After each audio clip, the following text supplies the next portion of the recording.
Hi, everyone. Welcome to another episode of CS Cyber. I'm Sean. And I'm Chad. All right, I got that right this time. There's a lot in the news. Lots been going on. So let's hop right into it. Yeah, let's start off with the CISA bulletin and some critical infrastructure. Yeah, so September 5th, CISA put out another bulletin warning about Russian threat actors and critical infrastructure. I'm assuming, just from a timing perspective, that this is related to the Arkansas City water plant compromise. I'm just assuming. Yeah, we talked about that one. Yeah, and most of the critical infrastructure that I've seen has either been Russian state actors or Chinese state actors, one of the two. So I think one of the most impactful things that comes out of that bulletin is just what to do about it. Like, can you summarize the bulletin? If I had to summarize these bulletins and I was a water wastewater operator inside the U.S. right now, number one, I would be looking at my HMI systems and making sure that external access is cut off. So what they can access, what can access them. Yeah, so stuff like TeamViewer and AnyDesk and, I don't know, name your log me in 1, 2, 3. Yeah. We've seen just about all of it, right? All that stuff's got to go. If you need to access critical infrastructure, you need to go through something like a BombGuard type system or VPN with two-factor. But that internet exposed stuff has got to go. And then two, EDR. Yeah, we talk about that a lot here. Endpoint detection and response. Having a proper EDR on your critical systems is imperative. Those are probably my top two. Yeah, I think those are the good ones. But these bulletins are coming out more and more frequently. Yeah. When we went back, we were talking before the show went on. If you went back to June and you started looking at the advisories that are out there, I've got them pulled up here. If you started in July, People's Republic of China, Ministry of State Security, APT-40 tradecraft in action. So that's China. That was in July. And then if you moved up to later in July, North Korea Cyber Group conducts global espionage campaign to advance regime's military and nuclear programs. That doesn't sound good. No, not at all. And then August, Iran-based cyber actors enabling ransomware attacks on U.S. organizations. And then in September, Russian military cyber actors target U.S. and global critical infrastructure. That doesn't even include the bulletin about the state actors that had compromised both parties' elections, right? Campaigns. Yeah. Right? So these are multiple fronts probing the U.S., yes. Right? On multiple levels. So. Yeah. And then turn on the news, right? If you have to tie in all the, because a lot of people say, well, why is this stuff happening? It's like, well, watch the news. This is the new war. This is how things are done. We're watching a kinetic war in place right now in Israel and, between Iran and Israel. And Iran very much will attack the United States based on our involvement. So yep. It's got to tie all this together. These aren't individual events. And I know nobody wants to hear it like that, but this is the world we live in right now. Yeah. Well, so what else is going on? So, just kind of real world example of that ransomware attack on a University Medical Center. It's a health partner in Texas. Patients had to be diverted, right? Their services were pretty much down. So that's like the real world impacts of what, happens when critical infrastructure and, critical services are hit with ransomware. Yeah, there was the hospital in Chicago. Was it Laurie Hospital in Chicago? I think it was a children's hospital. Was actually down for a long time dealing with ransomware. And it actually used to be that a lot of hospitals, the ransomware operators had called no joy on hospitals because of the threat of life. But now we're seeing that that's been reversed. And it had been reversed for a long time. That they're going after, that they don't care. Now they're just going after whatever they can get. Yep, I agree. Capitol Hill staffers. Yeah, what's going on there? They had some data leaks. And this is actually an older story. Yeah, it's about a week old, and it kind of went under the radar. I didn't really see this in mainstream or anything, but thousands of Capitol Hill staffers had their information spilled out to the dark web, and there was a couple security firms that noticed it. So that was basically by reusing their Capitol Hill emails, passwords, right, on various different sites. Yeah, so apparently there were some nefarious looking sites that they were on. Some of them are called adult related. I'm sure we can connect the dots there. But yeah, I mean this really, and we just talked about how some threat actors had compromised a couple of the campaigns, and this is how stuff like this starts happening, right? So you get some official Capitol Hill email addresses, and guess what? They probably reused a password. Yeah. Just start trying them anywhere, right? I mean, they probably already have like 5 combinations of passwords that have already been used with that email. So it's not that hard. But I mean, to me, this is really, a training issue. Don't use your work email for adult sites. That's just bad practice.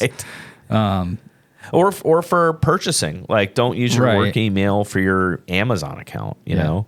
And that's something, I see a lot. I mean, if someone's been in a company for 25 years, like they are just associated with that email, right? They probably use it for their bank accounts. They probably use it for work. They use it for their electric bill, like all of these other things, right? So really try to kind of keep that separate and password managers, right? Yes.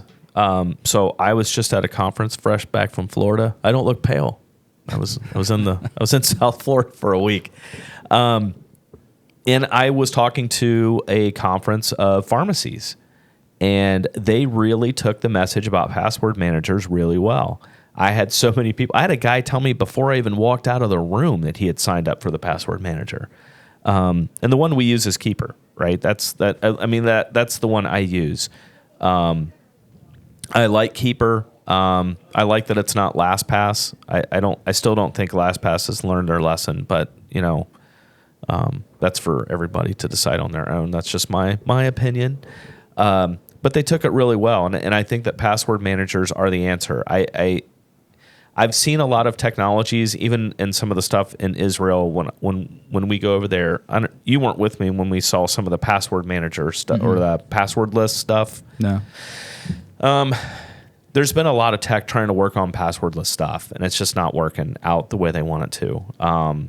So as a society, I think we're still going to be tied to passwords for a while. So introducing a password manager is definitely what you need to do. Yeah. I mean, I use one. I love it. I honestly probably don't even know half the passwords that I use places because it generates a password for me, then it saves it, and then I use it, and then I don't remember it. So very helpful. All right. So if you were a Bank of America customer and you woke up and checked your balance and it said 0, that'd probably freak you out, wouldn't it? That would freak me out. Yeah, I think that would freak me out. So Bank of America is announcing that they had an outage and there were blanked out account balances. Funny enough, though, I saw where if you owed money, that was still being displayed. That's convenient. Yeah, I thought that was very convenient. So we got account temporarily unavailable. We don't know what the source of the problem was, but we just wanted to bring this up just from a timing perspective. Yeah, so issue resolved. Could be a glitch. Who knows? Could be. We'll never know. Right. But then there was Verizon and T-Mobile all in the same week that also experienced a network outage nationally. Actually, I had heard that this was internationally. There were a friend of mine is in Portugal, and his cell service was also not working, and he was a Verizon customer. Now, that could have just been because it eventually needed to access the Verizon network as it came back to the U.S., right? Yeah. So I'm assuming that's what that was. But we still don't have a cause for this. Right, and that could be a lot of things, right? I mean, it could be the hurricane. They were trying to bring back services in a certain part of the country and maybe affected, a different part. Right, but these are happening more and more. Yeah, I agree. And really, I would consider this part of critical infrastructure, right? I mean, we're talking about this, and it's not. It is one of the 16. Okay, well, perfect. So, yeah. Yeah, this is how the phone, how everything works these days is the internet. So right. And we were talking too, like, you know, I think this might be a real good time to start having a discussion with your family about what happens when cellular access is offline.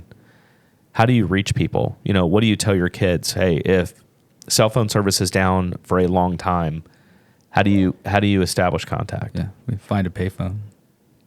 I don't know. I've seen them, but I don't think they actually exist any longer. I don't think payphones exist. I think you can still get a landline, but I don't think it's a landline. Like, right, I think it traverses the internet. I think it does. Because even if you go to like Spectrum and you know, we have Spectrum around here in Ohio, but some of these other internet carriers, I think it's VoIP. I think it's voice over IP. Yeah, I agree. So I don't even know if you can actually get a landline or go find one. But I think it's a discussion to have with your family because I wanted to bring up something else as to why I think this might be an issue. I read an article, and I need to go back and try and find it, where I think it was like a year ago. And this was back when like Level 3 had like collapsed into somebody else, and they were trying to merge networks or something. There was an article about the severe shortage of senior network level people that were influential in the architecture of the internet and communication protocols like BGP and some of those were retiring, and a lot of that expertise was getting lost. I just wonder how much of that is what we're seeing. You know, were these you talk about Verizon and AT&T and, you know, some of these backbone providers, right, and the complexities of those networks. I just wonder if that could be part of what we're seeing as well. So the bolt-on approach is starting to bite us. Yeah, I think so. I mean, that's just my opinion. It's got to have an influence at some point. If you lose all of that senior talent and it never got translated down correctly, right, and they're just kind of feeling it out the best they can, you know. These are big networks, right? I mean, you make one routing change and you can take down, you know, half or all of the United States. Yeah. I know. Interesting. All right, last one. Wells Fargo. This was under the radar too. Yeah, I picked this one. Came in through one of our internal channels. I didn't see this one either. Wells Fargo announces a data breach involving a former employee. Yeah, it says a lot about your process, your procedures to get people off the books, remove accounts, because this was over, it looks like several years, or at least, yeah, May 22 and March 23. Yeah, that's not good.